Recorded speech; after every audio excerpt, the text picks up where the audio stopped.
Audio Jungle.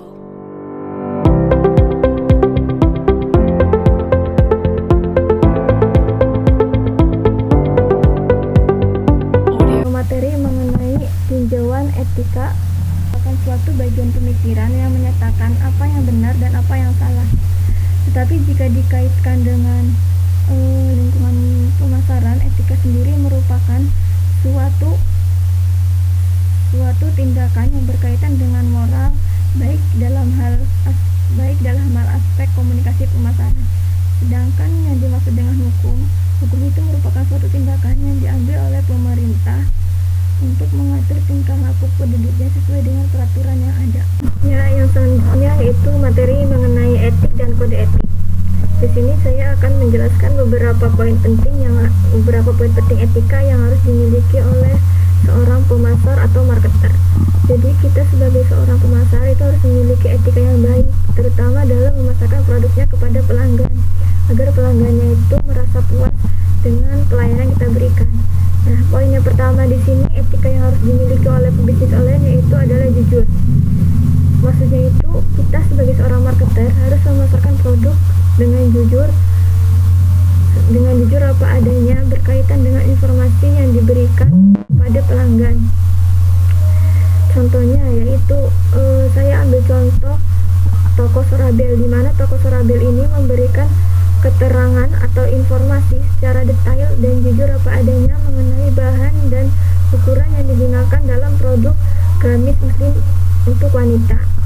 Seperti yang bisa dilihat contoh di bawah, di situ ada informasi mengenai bahan yang digunakan oleh produk muslim bagi wanita. Di situ tertulis bahwa bahannya itu halus, cenderung tipis dan jatuh, namun kurang menyerap keringat. Nah, jadi di sini toko Sorabel ini menjelaskan bahwa bahan yang digunakannya itu kurang menyerap keringat. Jadi dia itu di sini jujur, walaupun bahan yang digunakan itu kurang menyerap keringat, tapi toko Sorabel ini memberikan informasinya secara jujur apa adanya, tidak melebih-lebihkan ataupun mengurangi dari informasi mengenai bahan yang digunakan. Nah, selanjutnya yaitu contoh informasi mengenai ukurannya. Jadi toko Sorabel ini memberikan informasi secara detail mengenai ukuran yang digunakan untuk busana muslim dress wanita ini. Dimana di sini ada berbagai macam ukuran, ada S, ada M, ada L, dan ada XL. Nah, saya ambil contoh satu yaitu dengan ukuran S, di mana di dalam ukuran S ini toko Sorabel ini memberikan informasi yang lebih detail atau spesifik mengenai ukuran lingkar dadanya, mengenai lebar bahunya, mengenai panjang lengannya, lingkar lengannya, dan panjangnya. Jadi di sini toko Sorabel ini memberikan informasi yang cukup detail mengenai ukuran dan bahan yang digunakan dalam produknya, tidak melebih-lebihkan ataupun mengurangi informasi yang diberikan kepada pelanggan di media sosialnya. Jadi jujur apa adanya. Nah, jadi poin yang pertama itu mengenai etika jujur, yang kedua adalah etika tanggung jawab. Nah, jadi contohnya nih, saya mengambil perusahaan Tokopedia, di mana perusahaan Tokopedia ini dalam melakukan tanggung jawabnya, atau salah satu bentuk tanggung jawab yang dilakukan oleh Tokopedia ini yaitu dengan menanggapi keluhan pelanggannya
di Google tersebut, misalnya dengan mengetik jual kain batik, maka nanti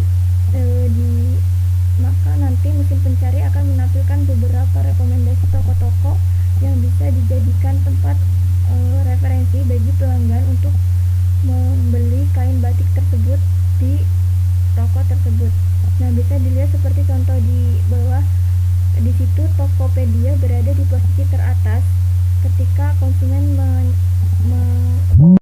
mengetik kata kunci dalam mencari toko yang menjual kain batik, maka Tokopedia berada di posisi teratas. Nah, itu berarti Tokopedia ini merupakan salah satu toko yang sering atau paling sering dikunjungi oleh konsumen dalam mencari kain batik. Nah, nanti dengan semakin banyaknya pengunjung atau konsumen yang mengeklik Tokopedia ini, seperti Tokopedia ini, maka Tokopedia ini akan mendapatkan trafik penjualan secara meningkat dan tepat. Nah, itu akan dapat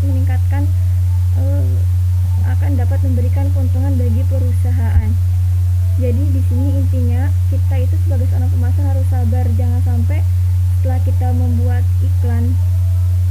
kita memasang ataupun membuat iklan di Google AdWords ataupun di media sosial lainnya, karena tidak ada yang mengunjungi iklan yang kita pasang tersebut, jangan sampai kita mengeklik sendiri iklan tersebut sehingga kita akan merasa rugi karena akun yang kita telah daftar di Google AdWords tersebut atau di program aplikasi tersebut akan diblokir dan kita akan dikeluarkan dari program tersebut. Nah, selanjutnya akan dipresentasikan oleh Mita Fitrinisi. Baik, di sini saya akan melanjutkan presentasi dari teman saya. Di sini saya akan membahas terkait masalah pengaturan diri.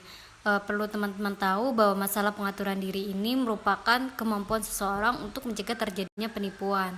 Contohnya dalam situs web yang pertama On Guide Online. On Guide Online ini merupakan tujuan khusus untuk mencegah terjadinya penipuan.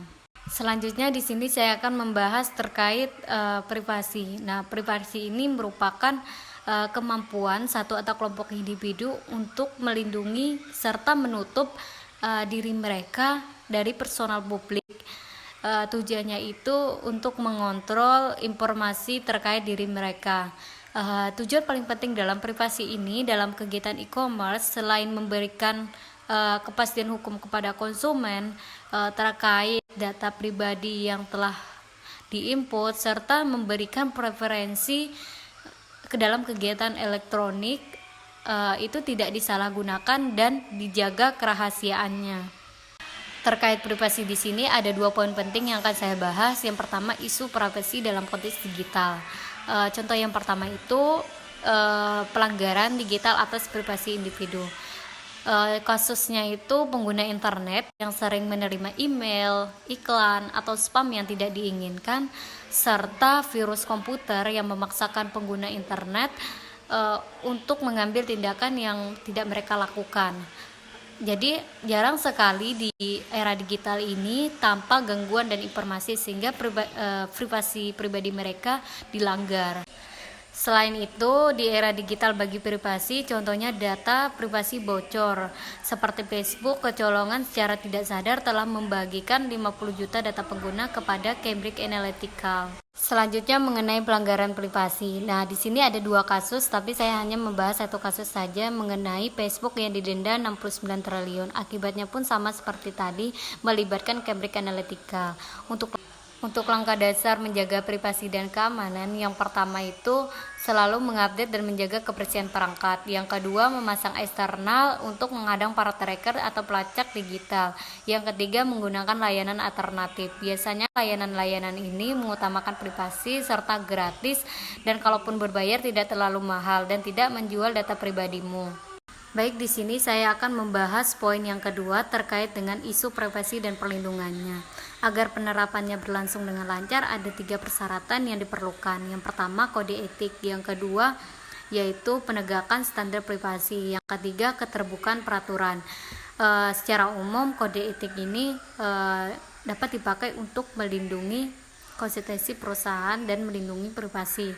Bahwasannya mereka harus bertanggung jawab terhadap semua informasi, yang kedua mengetahui tujuan pengumpulan, yang ketiga mengumpulkan semua informasi dengan sepengetahuan, membatasi kuantitas informasi, membatasi pemakaian informasi, memberikan informasi akurat, lengkap, dan terkini. Yang terakhir yaitu menjaga serta melindungi informasi. Baik, di sini saya sudah membahas mengenai aturan dan usaha yang dilakukan oleh pemerintah Amerika Serikat, dan selanjutnya saya akan membahas mengenai aturan atau usaha yang dilakukan pemerintah Indonesia. Di Indonesia sendiri, Peraturan Pemerintah Nomor 20 Tahun 2016 tentang PDP. Untuk usaha yang dilakukan pemerintah itu sendiri, yang pertama, data pribadi yang disimpan dalam sistem elektronik, data tersebut telah terverifikasi keakuratannya. Yang kedua, penyelenggara sistem elektronik. Penyelenggara sistem elektronik ini telah memberikan kesempatan kepada pengguna untuk memperbarui atau mengubah data pribadi mereka tanpa gangguan sistem pengelolaan data pribadi. Yang ketiga, apabila data pribadi tersebut adalah penggunanya itu anak-anak, maka persetujuan dari peraturan pemerintah ini dilakukan oleh orang tua atau wali anak tersebut. Untuk presentasi selanjutnya akan dipresentasikan oleh Tia. Perkenalkan, nama saya Tia Monica dengan NIM 51702111267. Di sini saya akan mempresentasikan tentang membangun kepercayaan dalam dunia maya. Apa yang kita dapat dari pelindungan privasi secara proporsional adalah adanya syarat perlu bagi terciptanya hubungan saling percaya antar individu dalam masyarakat di dimensi komputer. Hubungan tersebut harus melalui berbagai tahapan yang juga dimulai dari individu masing-masing.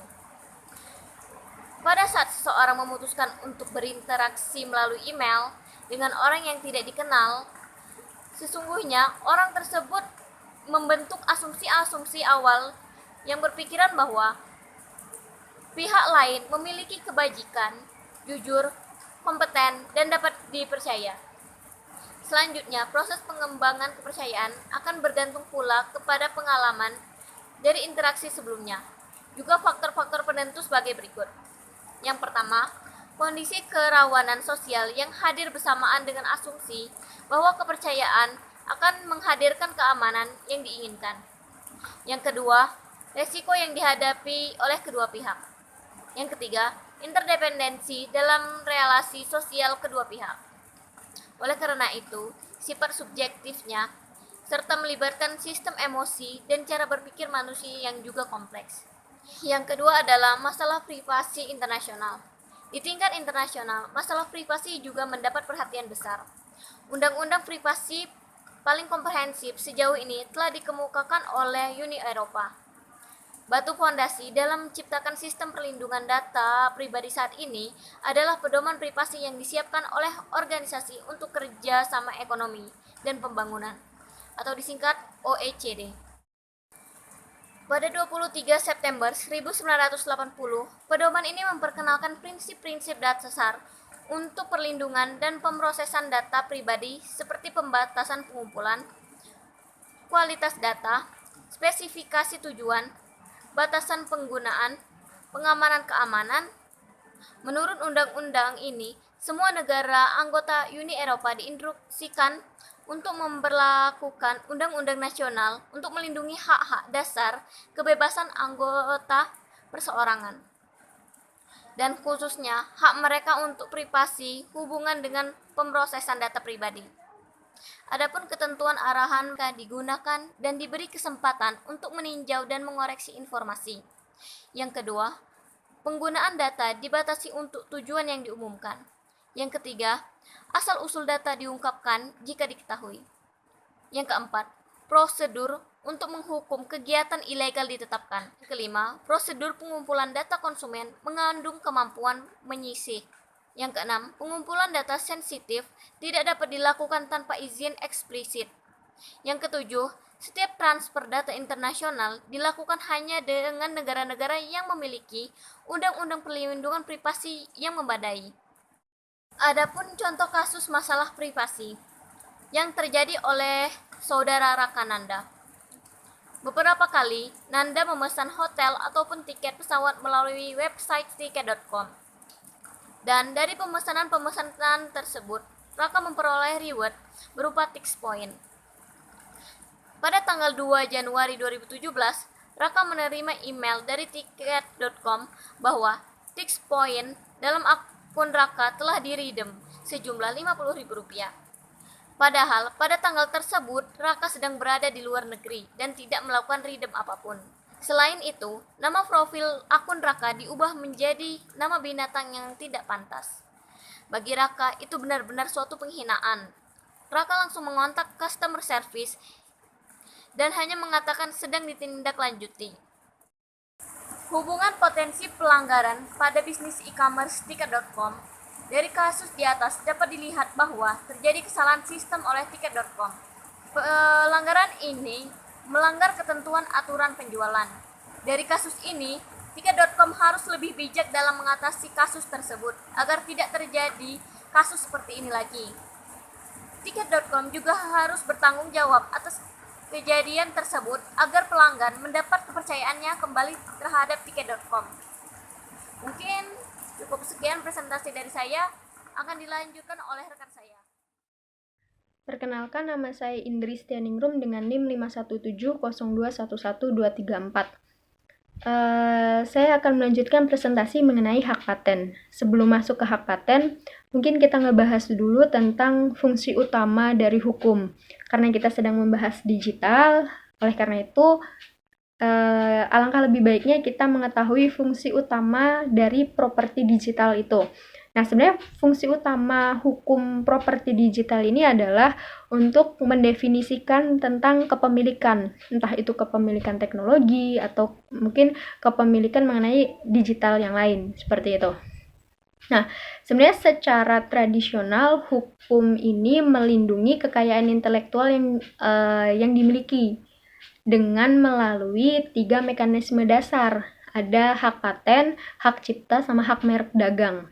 Nah, setelah itu kita masuk ke perjanjian internasional. Nah, perjanjian internasional ini adalah sebuah komunikasi yang di dalamnya itu mengenai perjanjian-perjanjian atau kesepakatan-kesepakatan yang diadakan oleh subjek hukum internasional untuk bertujuan melindungi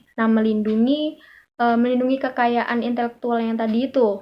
Nah, komunikasi ini dapat menggabungkan 3 elemen. Ada elemen hak paten, hak cipta, sama hak merek dagang. Nah, hak patennya ini adalah contohnya itu seperti cara komunikasi yang baru itu dilindungi oleh hak paten. Nah, terus ada teks dan gambar itu biasanya dilindungi oleh hak cipta. Nah, selain itu ada hak milik atau branding itu dilindungi oleh hukum merek dagang. Seperti itu. Oke, saya akan melanjutkan pembahasannya mengenai hak paten. Jadi sebenarnya hak paten ini adalah sebuah hak eksklusif yang dimiliki oleh investor terhadap investasinya di bidang teknologi untuk waktu tertentu saja yang digunakan sendiri atau memberikan persetujuan kepada pihak yang lain untuk menjalankan investasinya tadi. Nah, ada beberapa contoh mengenai hak paten. Contohnya itu seperti fitur slide to unlock. Nah, kalau teman-teman tahu, fitur geser untuk membuka layar kunci ini sebenarnya sudah dipatenkan oleh Apple. Jadi, Apple menemukan sebuah teknologi untuk membuka layar kunci di smartphone-nya. Seperti itu. Jadi, mungkin teman-teman kalau sekarang tahu fitur slide to unlock ada di Samsung, ada di Oppo gitu, sebenarnya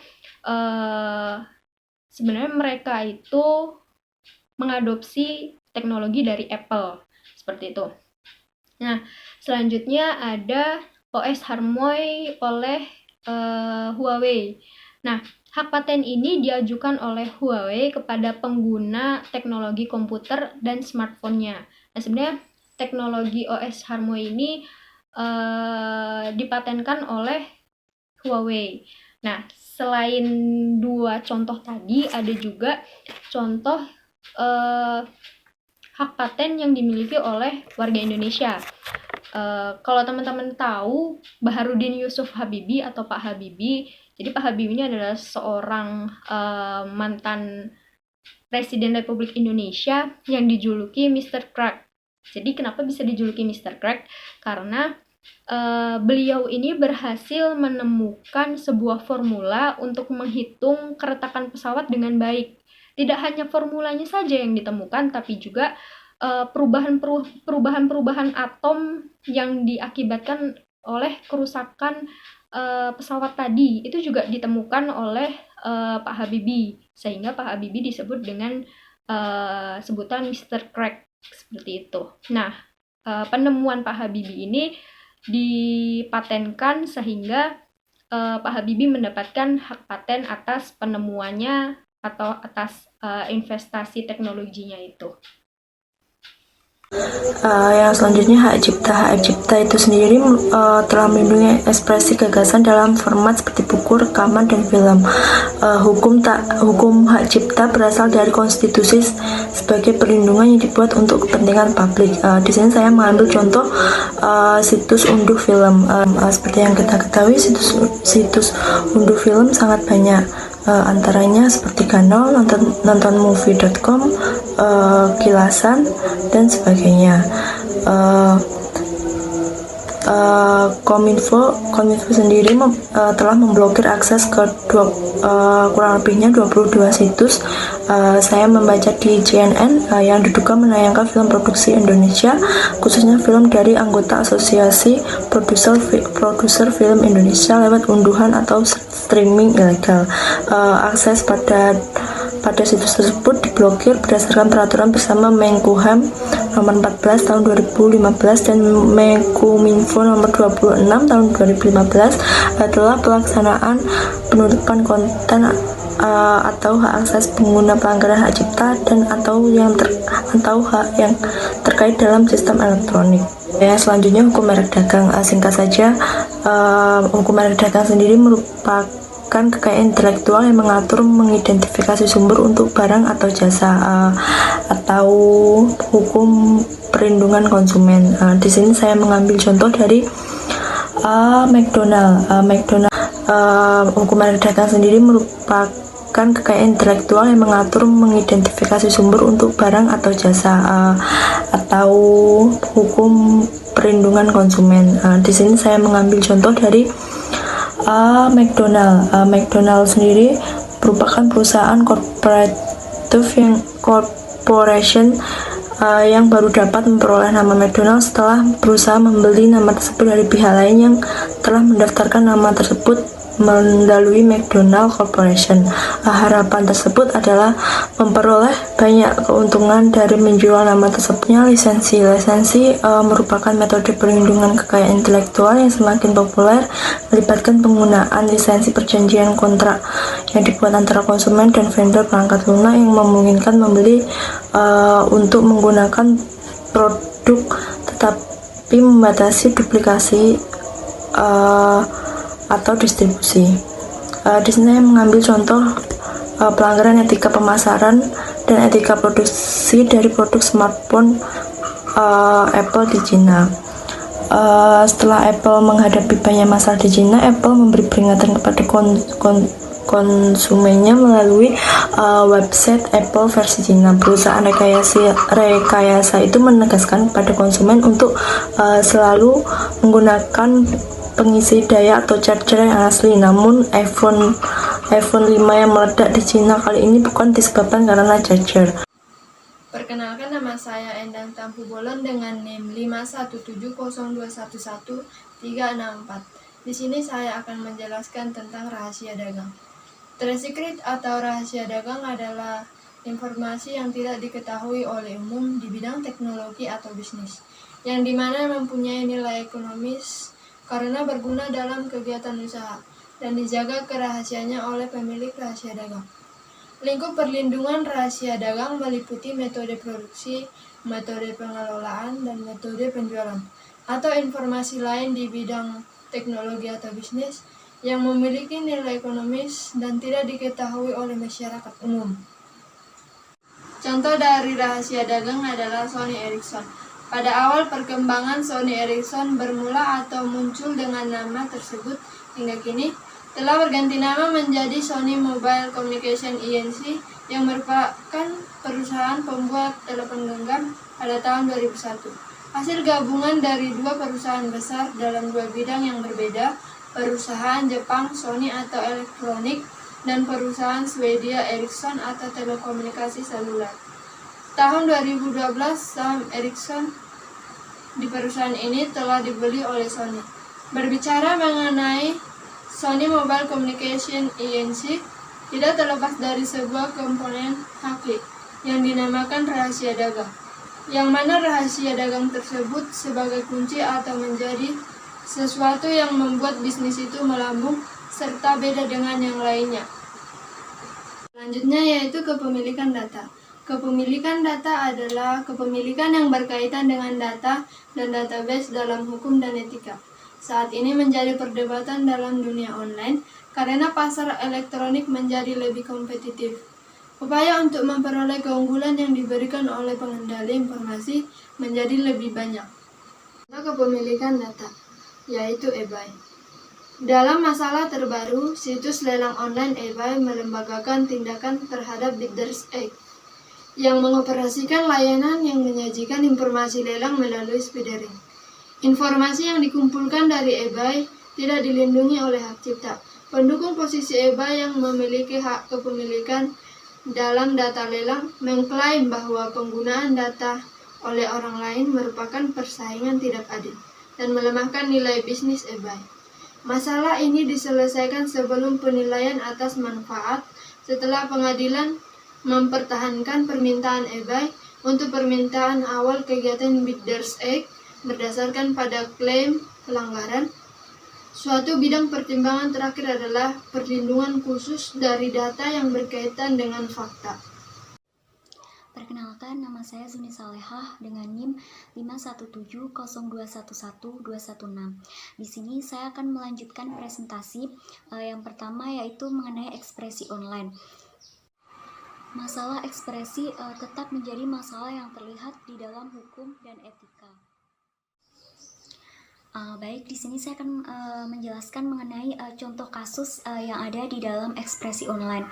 Jadi contoh kasusnya itu seperti ada seorang perempuan yang bernama Prita.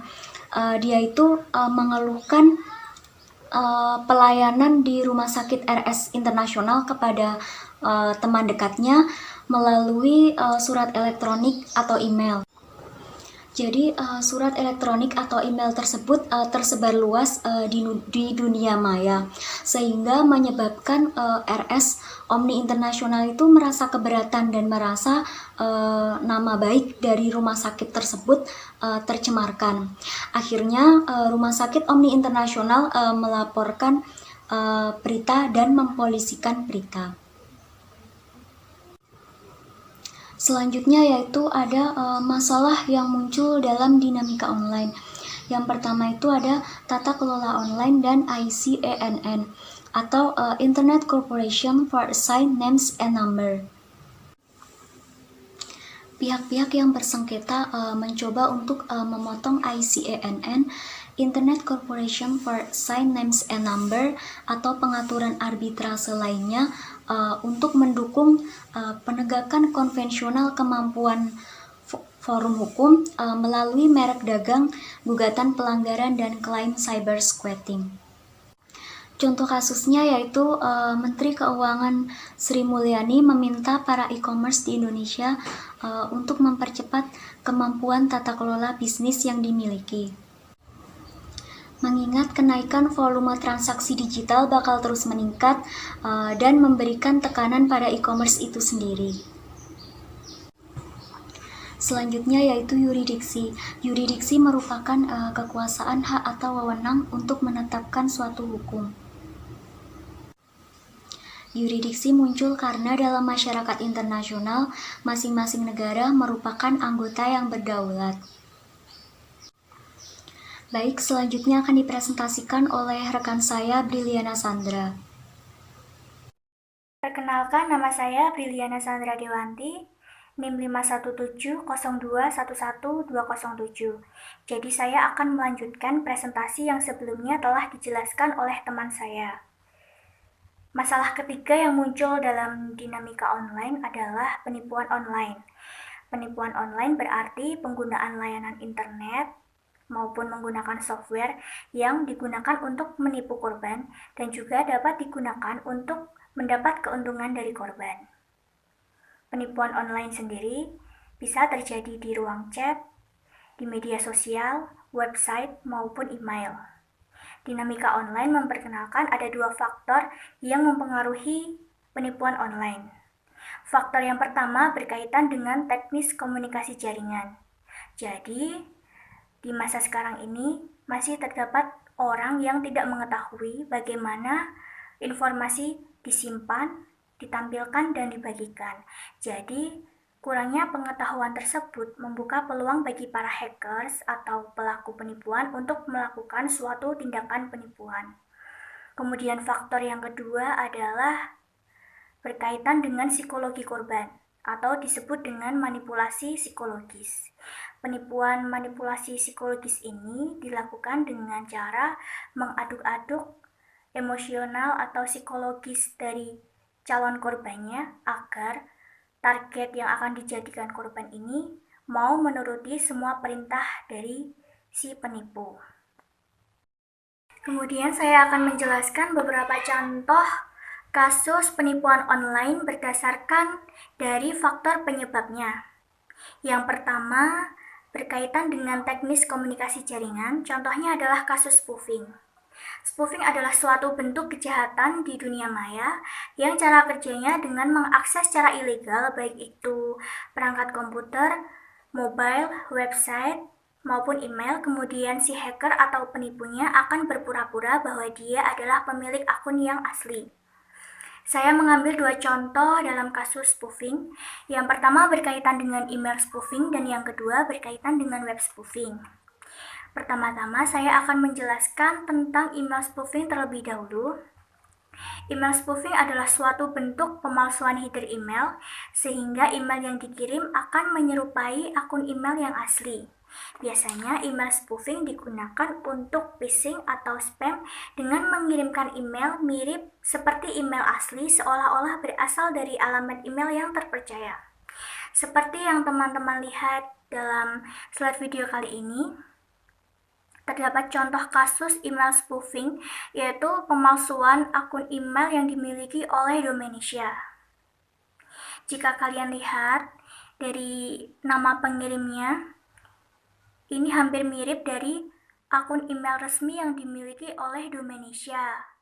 Dan jika teman-teman lihat dari isi subjeknya pun terlihat meyakinkan, yaitu berisi "Selamat, Anda menjadi pemenang Epic Box". Namun, hal ini perlu dicermati, karena jika dilihat dari isi emailnya, sangat tidak mungkin jika tim Domenesia meminta customernya untuk membayar sejumlah uang. Jadi, hal ini digolongkan sebagai email spoofing. Dan yang kedua adalah web spoofing.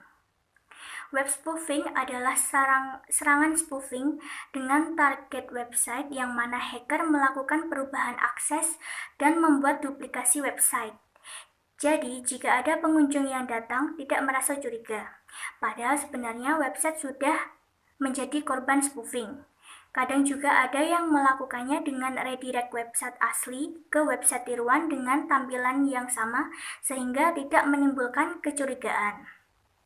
Seperti yang kalian lihat di contoh slide video ini, pada contoh kasus web spoofing di situ ada kasus pengguna akun Amazon.com tidak bisa mengakses akunnya karena ia telah menjadi korban web spoofing.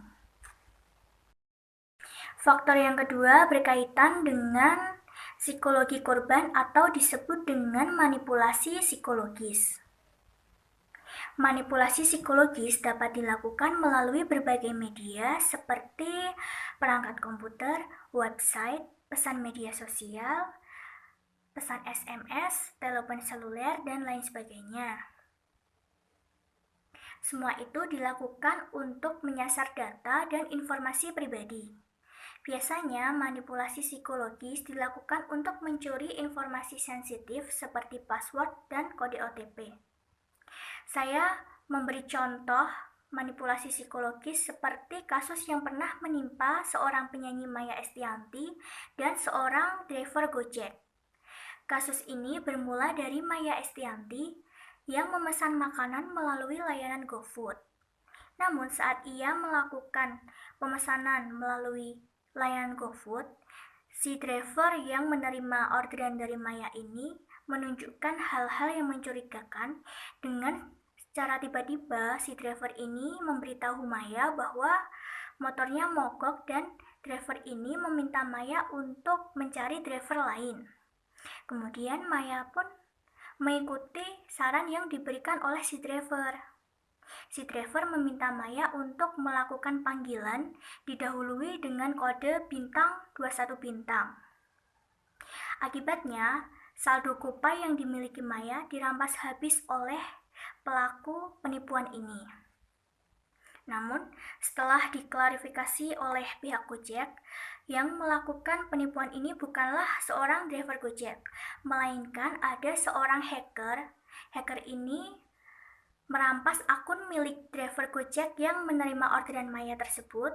Kemudian si hacker memanfaatkan akun driver untuk menipu Maya. Si hacker berhasil merampas akun milik driver tersebut karena menurut pengakuan dari pihak Gojek, si driver ini secara tidak sengaja membagikan kode OTP-nya. Saat ini, masalah penipuan konsumen online sedang ditangani oleh beberapa agen federal seperti FBI atau Federal Bureau of Investigation. Saat ini, FBI telah meningkatkan upaya mereka untuk melacak dan menuntut perilaku curang. FBI yang dalam bahasa Indonesia berarti Biro Investigasi Federal merupakan badan investigasi utama dari Departemen Keadilan Amerika Serikat. Sekarang ini, FBI memiliki yurisdiksi investigasi atas pelanggaran lebih dari 200 kategori kejahatan federal dan oleh karena itu, memiliki otoritas investigasi yang terluas dari badan penegak hukum lainnya di Amerika Serikat. Kesimpulan pembahasan dari materi presentasi kelompok kami adalah sebagai berikut. Etika mencerminkan nilai masyarakat yang digunakan sebagai pedoman dalam bertingkah laku. Hukum juga merupakan ekspresi dari nilai masyarakat, namun dibuat lebih luas dengan tujuan untuk mengatasi populasi nasional, bahkan global. Kekayaan intelektual atau kekayaan tidak berwujud dilindungi melalui 3 macam mekanisme hukum. Yang pertama adalah hak paten yang meliputi penemuan, yang kedua adalah hak cipta yang meliputi ekspresi gagasan, dan yang ketiga adalah merek dagang yang meliputi merek. Sebuah perusahaan dapat melisensikan hak kekayaan intelektualnya untuk membatasi duplikasi dan distribusi yang tidak sah. Masalah ekspresi online termasuk kekhawatiran terhadap spam, kritik terhadap produk atau industri, dan ekspresi yang diarahkan kepada anak-anak. Yang terakhir, 3 masalah etika dan hukum yang muncul di era digital ini adalah tata kelola online, yurisdiksi, dan penipuan. Sekian presentasi dari kelompok kami. Atas kesalahan dan kekurangan kami mohon maaf. Semoga presentasi dari kelompok kami dapat bermanfaat bagi teman-teman semua. Terima kasih. Wassalamualaikum warahmatullahi wabarakatuh.